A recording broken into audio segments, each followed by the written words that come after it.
Mesdames, Messieurs, bonjour à tous. Voici les titres de l'actualité. Plus que 2 jours pour l'ouverture de la campagne électorale des législatives et municipales de décembre.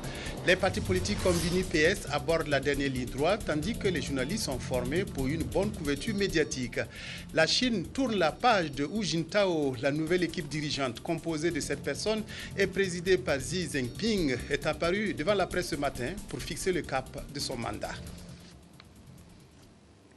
Mais tout d'abord, la série de conférences publiques organisées dans le cadre de la célébration de la fête de l'indépendance se déroule normalement selon le programme établi.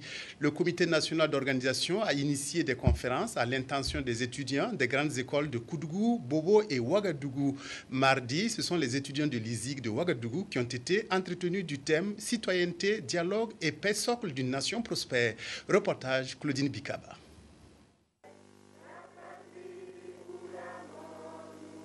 D'entrée de jeu, l'hymne national exécuté par tous les participants à cette conférence débat sur le thème du 11 décembre prochain intitulé « Citoyenneté, dialogue et paix, socle d'une nation solidaire et prospère ». Initié par le Comité national d'organisation des festivités de cet événement, à l'intention des étudiants des grandes écoles de Koudougou, Bobo Dioulasso et Ouagadougou, c'est dans ce contexte que les étudiants de l'ISIG bénéficient de cette conférence. Nous avons choisi particulièrement les étudiants, les élèves, parce que c'est la relève. Parce que c'est quand même la génération qui doit être la génération consciente. Et nous disons que avoir un discours vis-à-vis de cette élite-là, c'est avoir une chance que cette élite puisse relayer nos propos auprès de leurs parents, auprès de leurs camarades, auprès de leur entourage.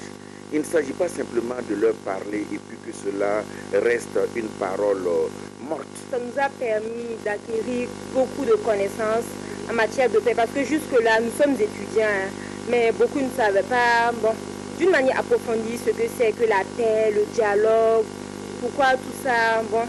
Franchement, on a acquis beaucoup d'expérience. Ces conférences visent à éveiller la conscience citoyenne, à susciter l'esprit patriotique en vue de la participation de tous à la construction de la nation et impliquer les Burkinabés à la commémoration de la 52e anniversaire de l'accession du pays à l'indépendance qui se déroulera à Koudougou.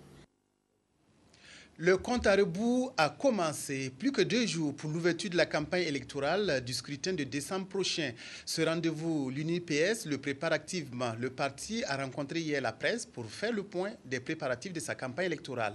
Wendata Nathalie Kaori. Pour la campagne qui va débuter bientôt, l'Union pour la Renaissance, parti sankariste, dit être prêt, même s'il attend toujours le seul appui financier qui est celui de l'État, un appui dont on ignore le montant pour l'instant.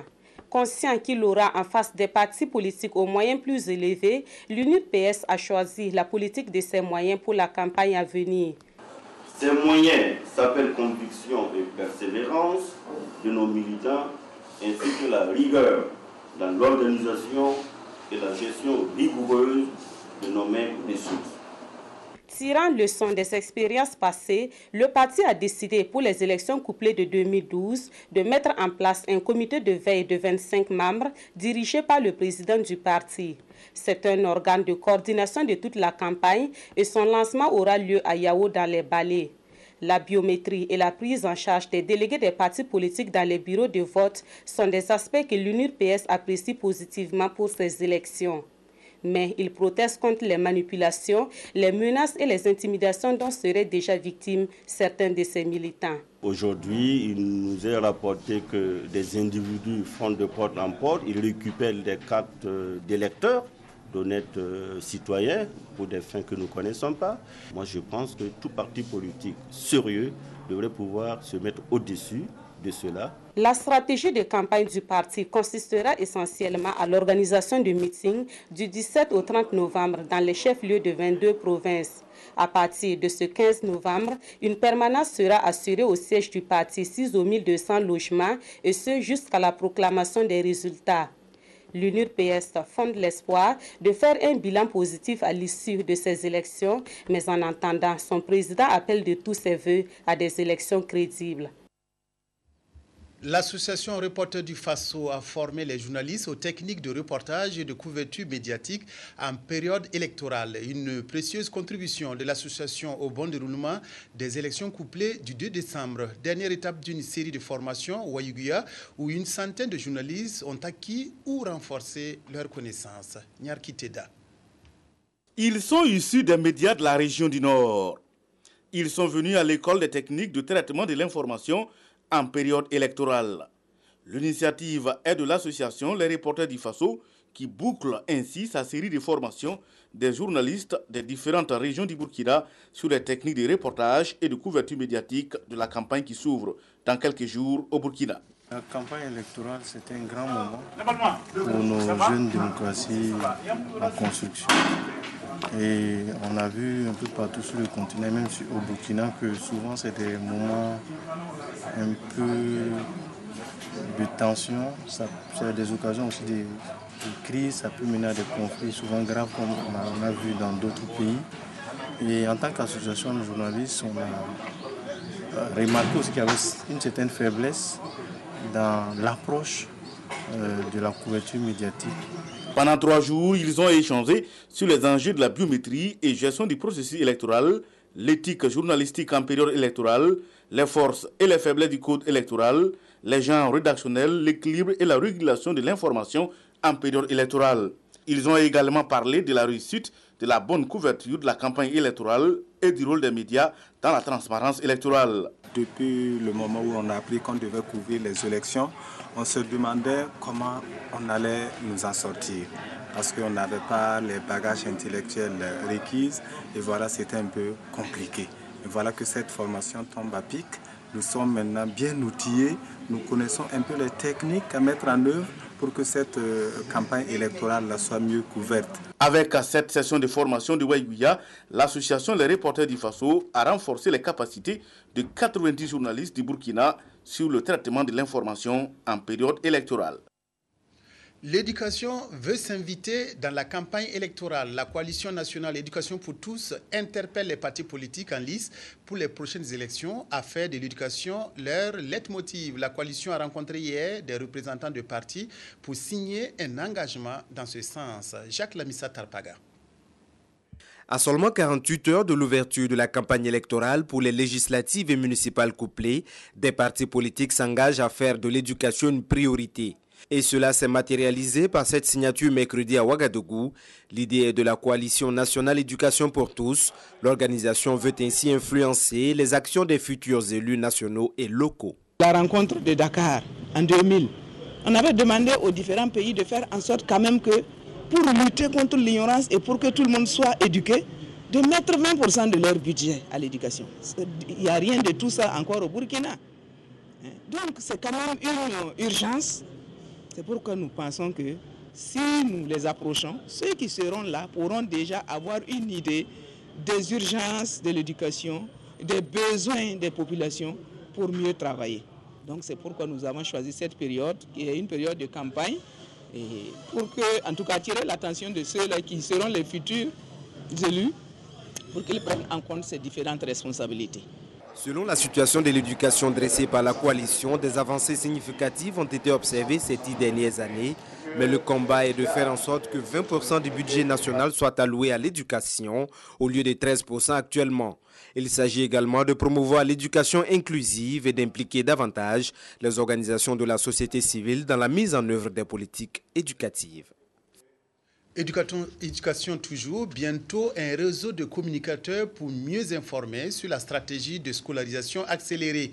Le ministère de l'Éducation nationale et de l'alphabétisation a réuni à Ouagadougou des journalistes pour les sensibiliser autour de cette initiative et souhaiter leur implication effective. Ramatou Zida, Nicolas Zigadi. Journalistes et communicateurs ont répondu présents à cette rencontre initiée par le ministère de l'Éducation nationale et de l'alphabétisation. Ils sont appelés à échanger sur la mise en place d'un réseau de communicateurs pour mieux informer sur la stratégie de scolarisation accélérée passerelle peu connue du grand public. Aujourd'hui, il a été question de réunir tous les communicateurs, qu'ils soient modernes ou traditionnels, et pour leur donner l'information, parce que nous savons que ce sont des relais sûrs. et ils peuvent nous aider à relayer l'information partout où ils seront et ainsi en tout cas amener une forte adhésion pour que nous puissions vraiment atteindre l'éducation pour tous. La stratégie de scolarisation accélérée passerelle a été mise en place par la Fondation Strom Afrique de l'Ouest.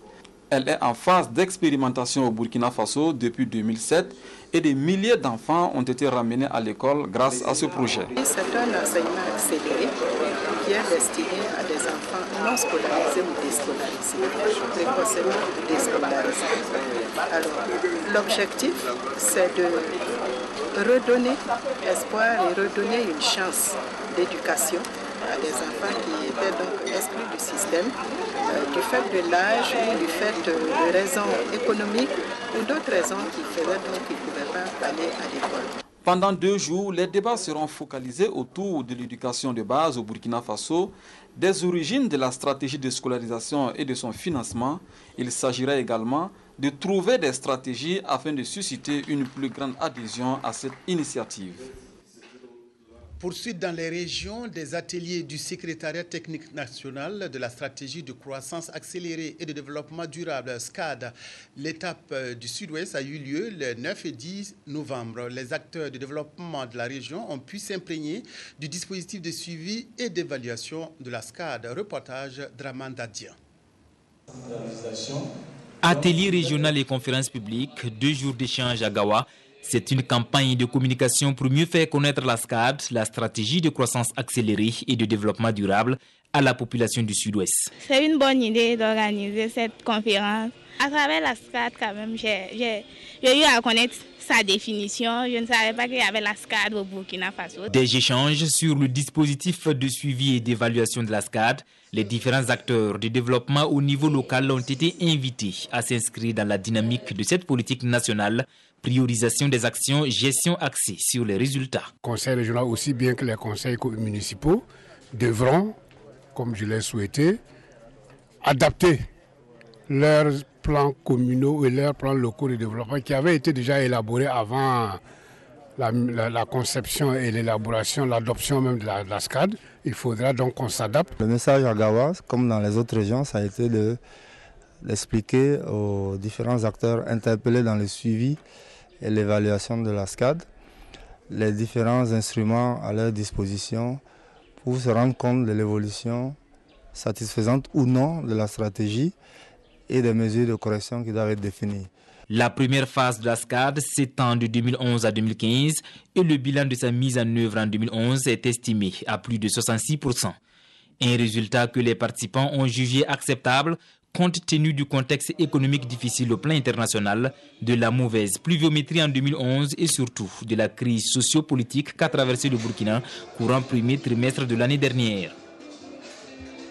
La journée mondiale du diabète a été célébrée hier par l'Association des étudiants en médecine en collaboration avec l'ONG Santé Diabète. Le thème de la journée de cette année était « Face au diabète, protégeons notre futur ». Elle a une nouvelle fois permis d'informer et de sensibiliser les populations sur les facteurs à risque de la maladie et les avantages d'un dépistage volontaire. Kadi Ouattara, c'est Sylvestre Da. La commémoration de la journée mondiale du diabète au Burkina est marquée par une campagne de sensibilisation des populations sur les facteurs à risque de cette maladie. Instaurée en 1991 à la date du 14 novembre, cette journée se tient cette année autour de la thématique « Face au diabète, protégeons notre futur ».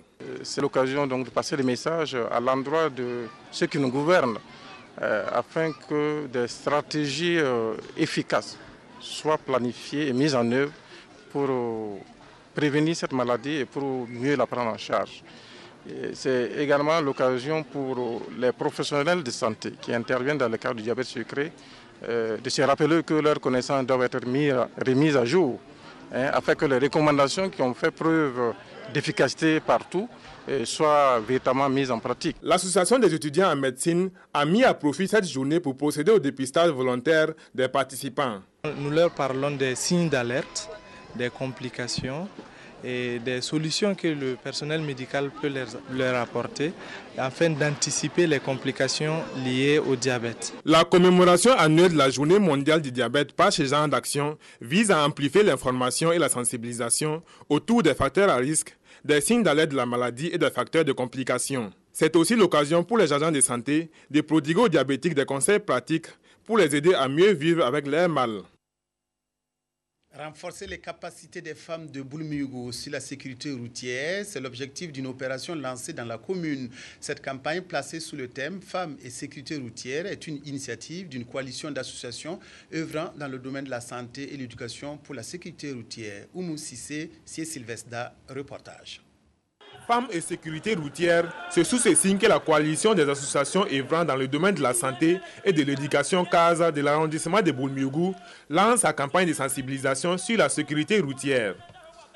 Elle entend ainsi placer la femme au centre de cette campagne qui sera axée sur le renforcement des capacités de 300 actrices par l'Office national de la sécurité routière ONASER. La séance de sensibilisation initiée par l'ONASER, c'est une bonne initiative, étant donné que beaucoup de femmes de la coalition proviennent des quartiers périphériques.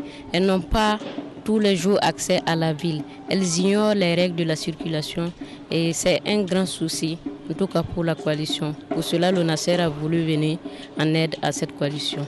L'ONASER travaille à ce que l'aspect sensibilisation se fasse au niveau de toutes les régions administratives, que ce soit dans les établissements ou auprès des différentes associations qui luttent contre l'insécurité routière ou qui vont dans le sens de l'éducation des populations. Cette cérémonie marque également le début d'une série d'activités prévues par l'Office national de la sécurité routière. La période de fin d'année est marquée par une augmentation exponentielle du taux des accidents de la circulation et de l'avis du directeur général de l'ONASER.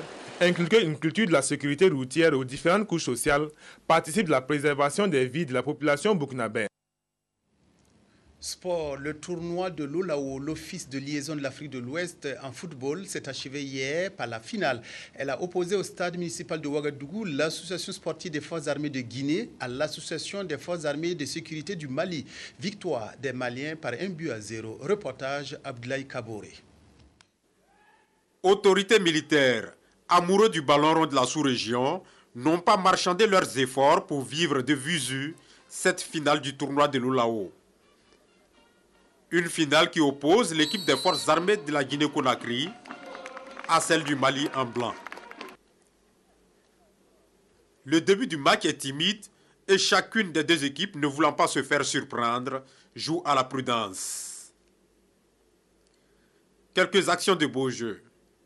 Le score restera 0-0 jusqu'à la pause. Une mi-temps mise à profit par les officiels de l'Office du sport militaire en Afrique, OSMA, pour décorer des personnalités qui se sont les mieux illustrées pour la cause de l'institution. Et c'est sur ces notes de reconnaissance pour service rendu que la seconde période va reprendre. L'équipe du Mali assoit son jeu et domine la partie.